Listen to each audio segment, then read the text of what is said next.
Salut, coucou, bonjour, bienvenue sur ma chaîne, c'est Superfan et tu regardes Geek Rendez-vous, mon émission hebdo où je résume toute l'actualité de la pop culture, c'est toutes les semaines, le dimanche. Et dans cette vidéo, je vais te parler d'abord de la série événement de Disney+, Le Mandalorian. Je vais te parler du calendrier de diffusion des épisodes, je vais te parler aussi de la temporalité de la série, quand est-ce que se déroule exactement la série The Mandalorian dans l'univers Star Wars, c'est une question qui revient souvent sur les réseaux sociaux. Et puis, je te révélerai aussi l'identité secrète, le nom jamais révélé dans la série du Mandalorian. Quelle est son identité réelle? Quel est son nom? Tu le sauras dans le début de cette vidéo et on parlera aussi du nouveau calendrier Disney des films Marvel. Je vais te dire quand est-ce que sortiront les prochains films Marvel. On parlera aussi de l'adaptation live action de Dragon Ball Z, la nouvelle adaptation de Disney.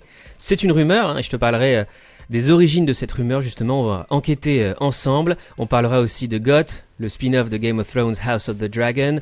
On parlera aussi de l'univers d'ici avec le Joker, Batman et Aquaman. On parlera aussi de The Witcher sur Netflix et plein d'autres choses. Donc tu dois absolument rester jusqu'à la fin de cette vidéo pour te tenir au courant de toute l'actualité de la pop culture en une seule vidéo chaque semaine. C'est parti. Alors, le calendrier de diffusion officiel du Mandalorian, le voilà. 2 épisodes sont déjà disponibles sur Disney+, L'épisode 1 qui a été diffusé le 12 novembre, l'épisode 2 qui a été diffusé le 15 novembre. Ils sont disponibles sur la plateforme Disney+, surtout aussi surtout les sites de streaming et de téléchargement illégaux. Évidemment, je te recommande pas d'y aller, mais ils sont disponibles en VOST, sous-titrés en français.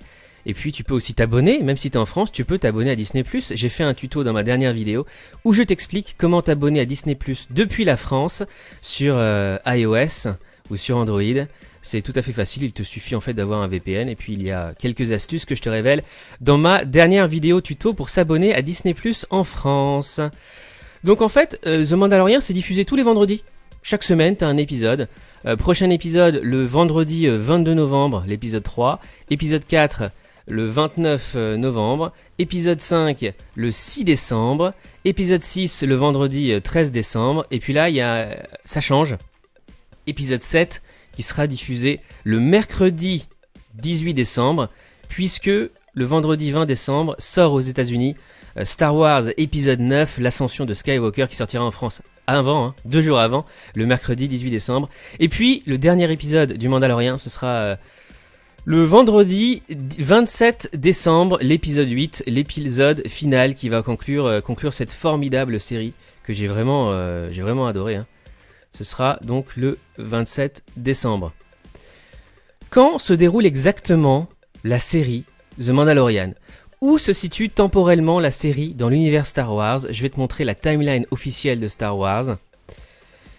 Donc je t'ai répété dans mes vidéos que la série se passait après le retour du Jedi et avant le réveil de la Force. Et bien maintenant on sait que la série se situe 5 ans après Star Wars 6, le retour du Jedi. 5 ans après le retour du Jedi, voici la timeline officielle. Donc là, épisode 1, tu as le premier épisode évidemment, la menace fantôme. Épisode 2, l'attaque des clones. Épisode 3, la revanche des Sith. Ensuite tu as Solo. Le film sur Han Solo qui n'a pas du tout marché, malheureusement, qui a été un flop, et pourtant il est pas mal. Ensuite, on aura la série Obi-Wan Kenobi, avec Ewan McGregor qui revient dans le rôle d'Obi-Wan. Ce sera sur Disney+.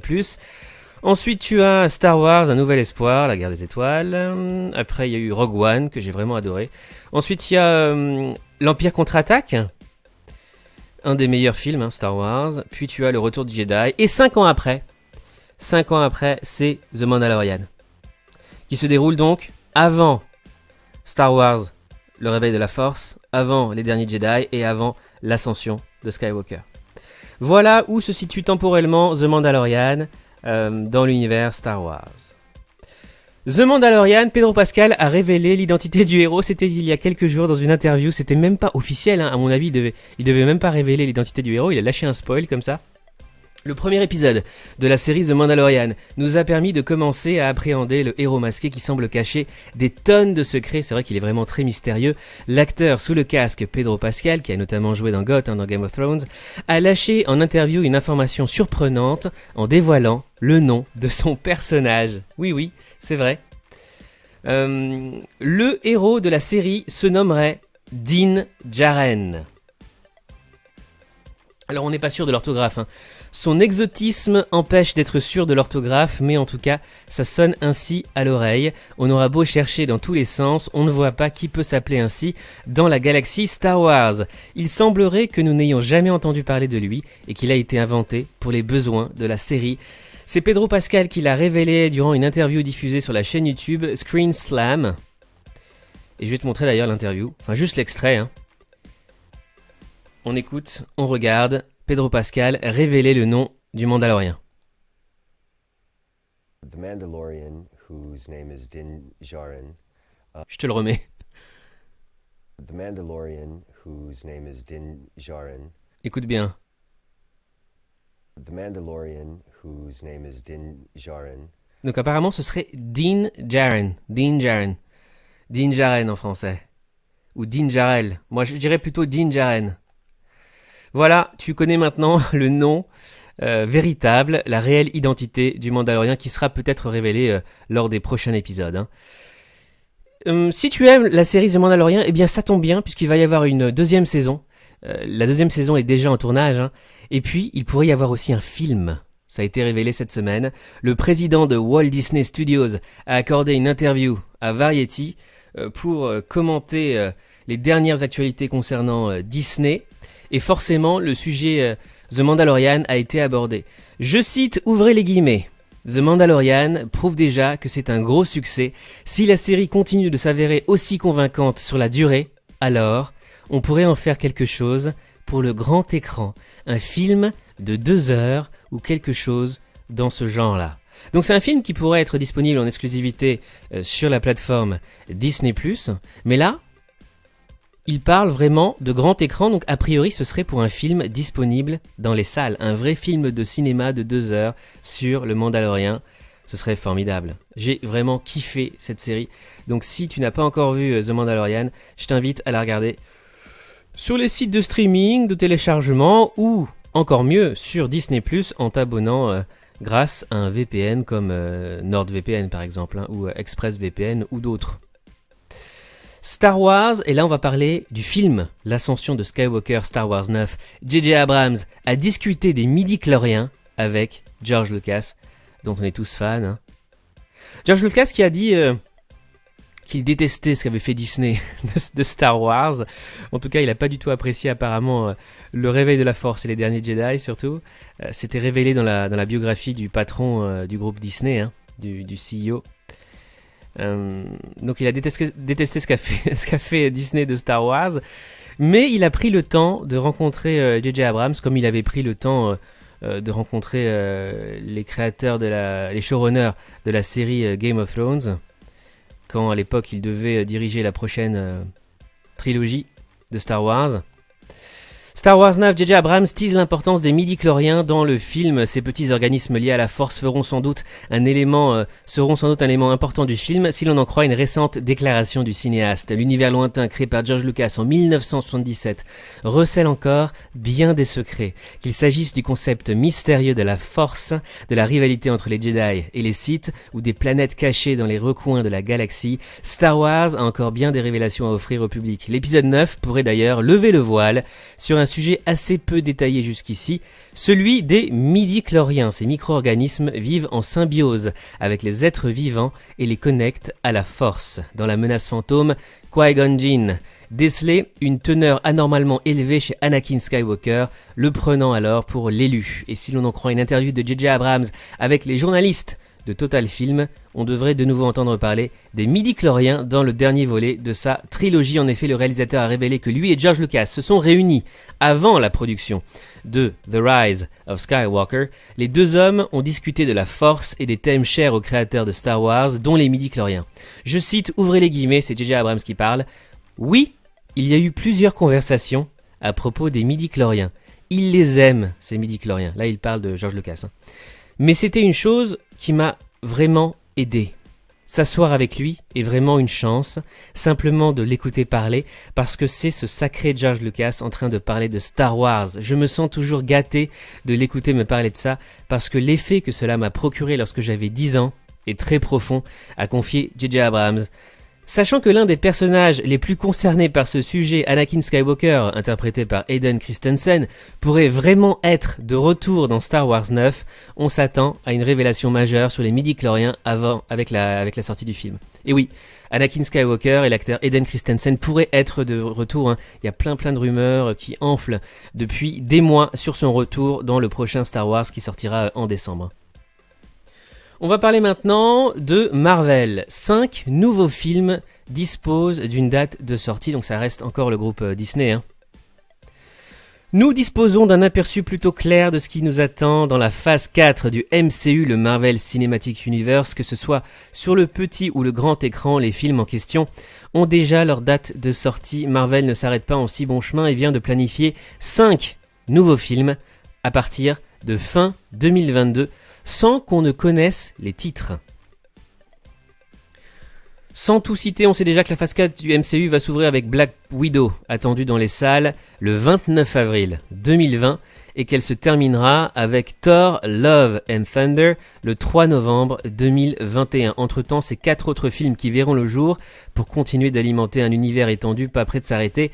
Pour pousser encore plus, on sait déjà que Black Panther 2, premier film de la phase 5, arrivera quant à lui le 4 mai 2022. Alors les autres dates, on a donc le 7 octobre 2022 et ensuite 4 dates qui ont été retenues pour 2023, le 17 février 2023, le 5 mai 2023, le 28 juillet 2023 et le 3 novembre 2023.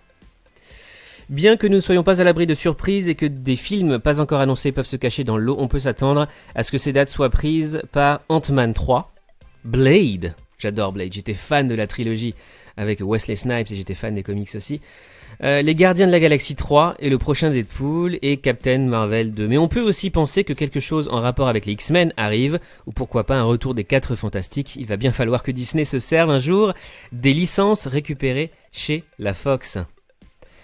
Marvel Studios Disney ajoute 5 films Marvel à son calendrier, donc voici le calendrier entier.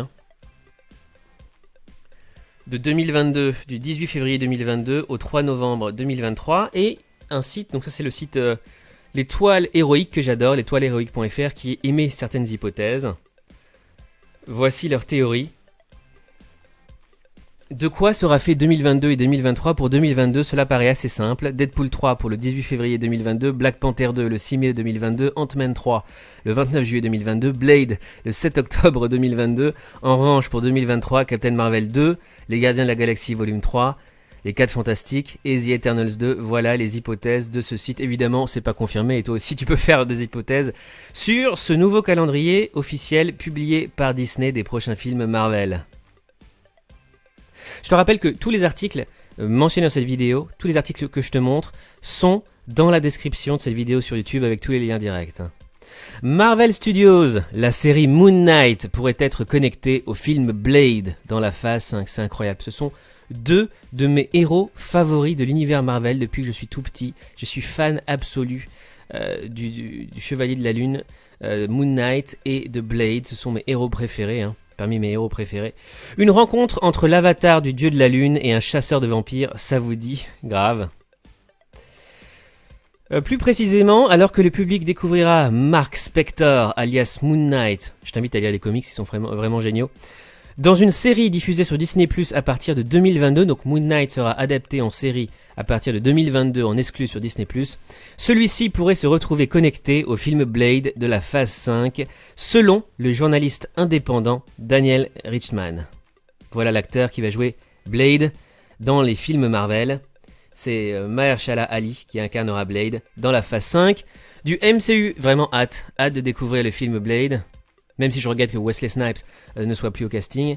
Et la série, évidemment, Moon Knight, que j'ai toujours rêvé de voir un jour à la télévision ou au cinéma. Dragon Ball, Disney préparerait un film en live action. Et ce qui est très important dans cette news, donc là c'est le journal du geek, c'est le conditionnel, évidemment. Disney et Dragon Ball, la combinaison semble trop folle pour être vraie et pourtant, il semblerait que le géant du divertissement, toujours en quête de contenu pour Disney+, soit prêt à se tourner vers le célèbre manga japonais. Ça a du sens, ça, puisque Disney est propriétaire maintenant de la Fox, et Fox a les droits d'adaptation de Dragon Ball Z. Donc pourquoi il se priverait d'adapter Dragon Ball quand on voit le carton que font à chaque fois les films Dragon Ball au cinéma. Dragon Ball, Disney développerait un film live action avec un casting asiatique. Ça c'est High Tech qui nous le dit, et là encore il parle au conditionnel, c'est très important. En effet, selon les sources du site We Got Discovered, toujours très bien informés, c'est vrai, parfois ils diffusent des fake news, parfois ce qu'ils diffusent c'est faux, et parfois c'est vrai, ils ont parfois de vraies informations. Avant tout le monde. Le studio américain serait en train de développer un projet qui risque de séduire beaucoup de monde. L'adaptation de Dragon Ball en film live action avec une distribution intégralement asiatique. A priori, Disney ne lésinerait pas sur les moyens car il se murmure que ce film disposerait d'un énorme budget. Disney en fait voudrait créer une nouvelle franchise à la hauteur du MCU, à la hauteur de Star Wars. C'est en tout cas apparemment l'ambition de Disney. Avec ce film, avec uniquement des acteurs asiatiques, il n'y aura pas de ce qu'on appelle le whitewashing, des acteurs américains qui remplaceraient les acteurs japonais. Ce serait un casting full asiat pour ce nouveau Dragon Ball live action, 10 ans après le flop énorme de Dragon Ball Evolution, la grosse merde qui était sortie au cinéma. Dragon Ball, un nouveau film live par Disney avec point d'interrogation. Le point d'interrogation est très important. C'est Allociné qui a publié cette news. 10 ans après l'échec intersidéral du film Dragon Ball Evolution, une nouvelle adaptation live action du manga culte Dragon Ball, qui a vraiment bercé toute mon enfance avec le Club Dorothée, aurait été mise en développement par les studios Disney. C'est en effet l'information dévoilée en exclusivité par nos confrères américains de We Got Discovered, un site spécialisé dans la pop culture, dont il faut bien reconnaître que les révélations ne sont pas toujours fondées. Et oui, comme je te le disais, leurs informations ne sont pas toujours vraies parce qu'ils se fondent surtout sur des rumeurs. Toujours est-il que selon ces derniers, Disney, détenteur des droits internationaux de la franchise depuis leur rachat de la Fox, aurait décidé de produire une adaptation en prise de vue réelle, servie par un gros budget entre guillemets, et un casting exclusivement composé d'interprètes asiatiques. Il semble toutefois peu probable que la sortie éventuelle de ce long métrage préfigure la création d'un studio entièrement dédié à l'adaptation de mangas japonais, sorte d'équivalent de Marvel Studios, à moins bien entendu que Disney n'investisse ensuite dans l'acquisition d'autres droits d'adaptation. Je pense que c'est tout à fait possible. Et on va regarder d'ailleurs le site We Got Discovered, on va aller à la source de l'information ensemble. C'est en anglais, mais je vais te traduire. Voici la news initiale, originale de We Got Discovered, publiée donc il y a 2 jours. Disney développerait un film Dragon Ball en live action avec un cast asiatique. C'est le journaliste Evan Lewis sur le site We Got Discovered qui a fait cette révélation. Selon des sources proches de We Got Discovered, les mêmes sources qui nous ont dit que Disney développer une suite au film Aladdin, qui apparemment serait vrai. Le prochain gros projet du studio serait l'adaptation en live action de l'animé japonais Dragon Ball. Apparemment, le film aura uniquement un cast asiatique, exclusivement un cast asiatique, et pourra bénéficier d'un très gros budget qui apparemment pourrait préfigurer le commencement d'une nouvelle franchise de blockbuster. Voilà, ça c'était la news, la première news de We Got Discovered. Et il y en a eu une deuxième aussi, que je vais te montrer tout de suite. Le film live action de Dragon Ball sera l'adaptation du premier arc de Dragon Ball Z. C'est Niraj Chand qui a publié ça il y a quelques heures sur We Got Discovered.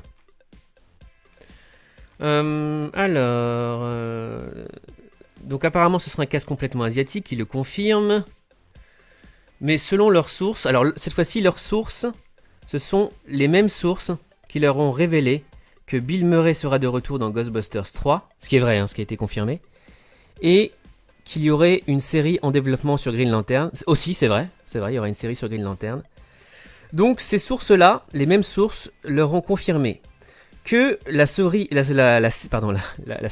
l'histoire, le scénario de ce nouveau film Dragon Ball live action sera l'adaptation du premier arc de Dragon Ball Z, l'adaptation du premier arc narratif de Dragon Ball Z, où il y a un championnat d'arts martiaux et un alien qui vont donc se battre contre Son Goku, qui va se battre contre Raditz, son frère démoniaque d'une autre planète. Évidemment, c'est un Saiyan. Hein. Et Vegeta. Voilà, donc le prochain film live action de Disney pourrait porter sur le premier arc narratif de Dragon Ball Z avec Raditz, le frère ennemi de Son Goku, et Vegeta. Hâte. Si c'est vrai, franchement, vraiment hâte de voir ça. Ce serait vraiment cool. C'est que ce soit une adaptation sérieuse et respectueuse surtout du manga Dragon Ball. GOT maintenant, House of the Dragon. George R.R. Martin, l'auteur de Game of Thrones, annonce plusieurs saisons pour le prequel de GOT. C'est officiel. Et ça, c'est vraiment formidable. HBO a confirmé House of the Dragon, la série prequel consacrée à la famille Targaryen, les ancêtres de Daenerys.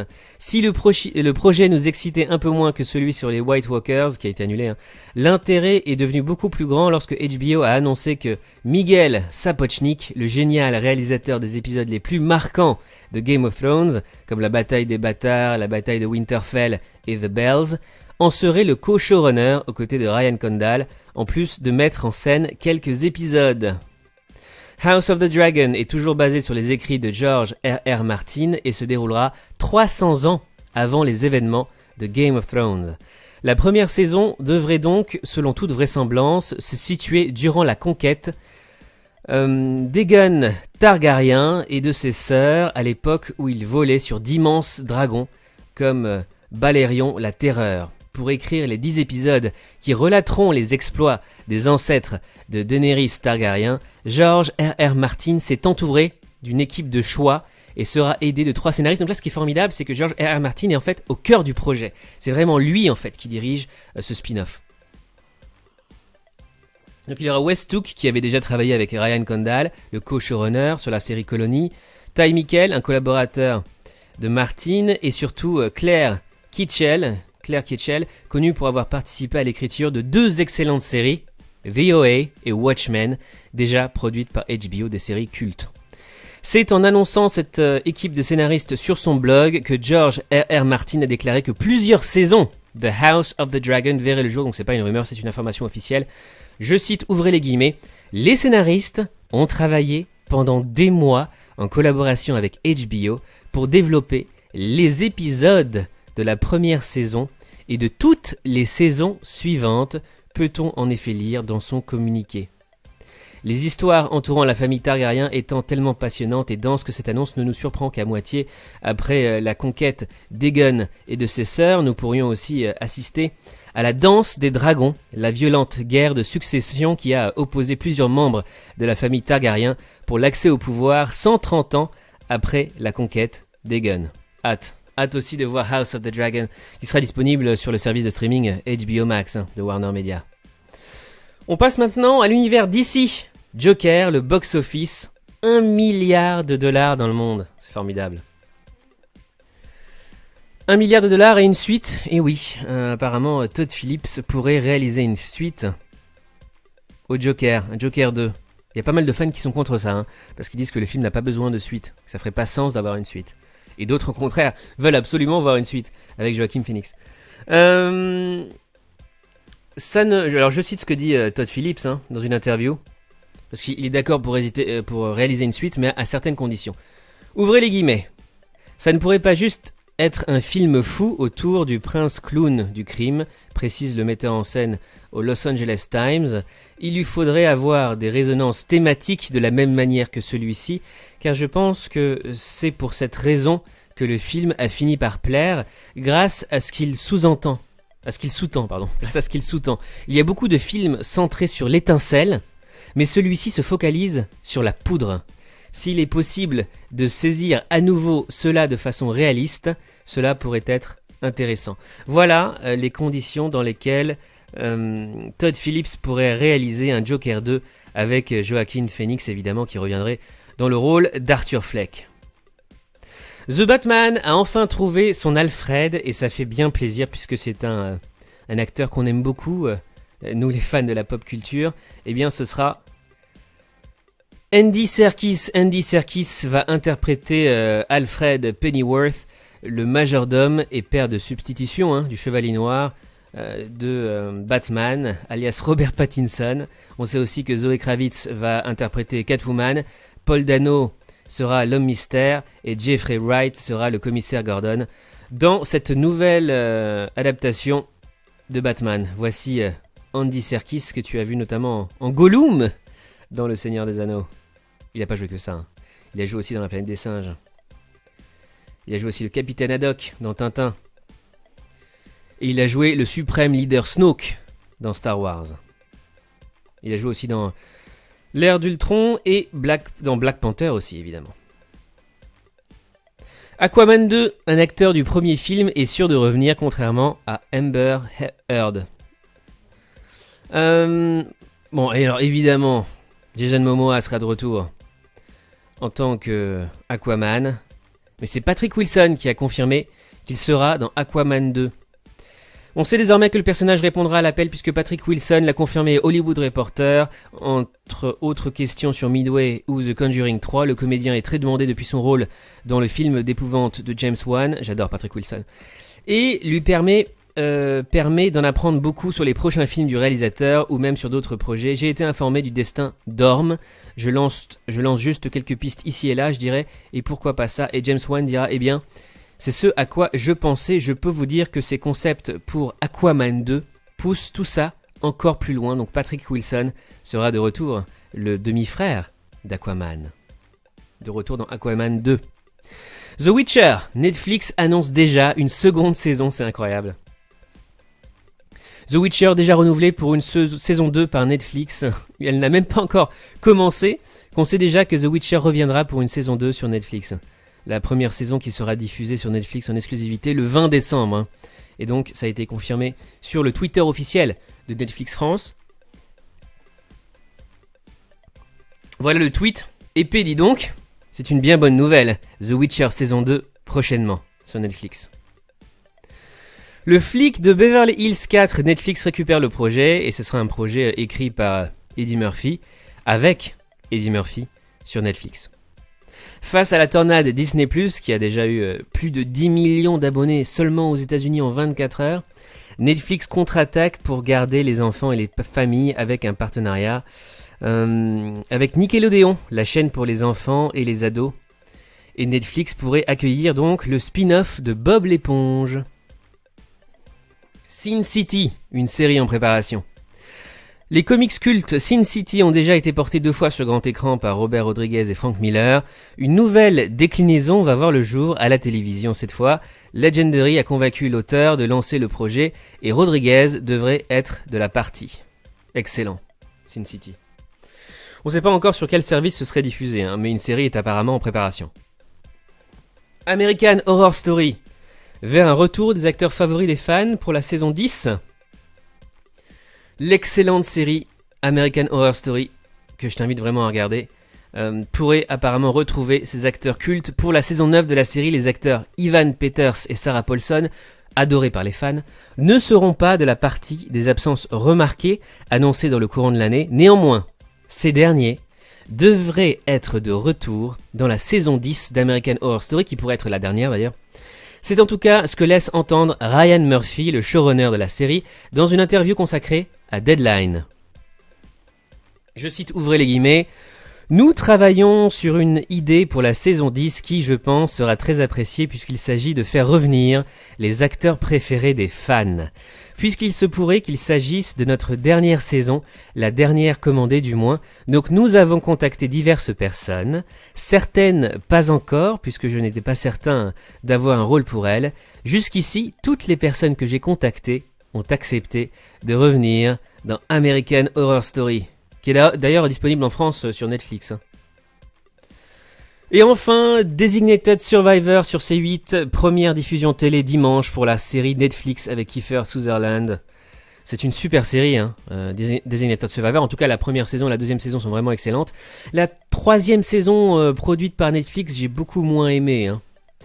Donc, Designated Survivor, où Kiefer Sutherland, Jack Bauer, joue là le président des États-Unis, va arriver ce soir, ce dimanche à 21h sur C8. Si tu l'as pas encore vu sur Netflix, évidemment, je te conseille de la regarder ce soir sur C8, dimanche 17 novembre à 21h05. Voilà pour les news pop culture de la semaine. On se retrouve la semaine prochaine. Je te souhaite un très très bon dimanche. À bientôt, à la semaine prochaine. Salut, ciao.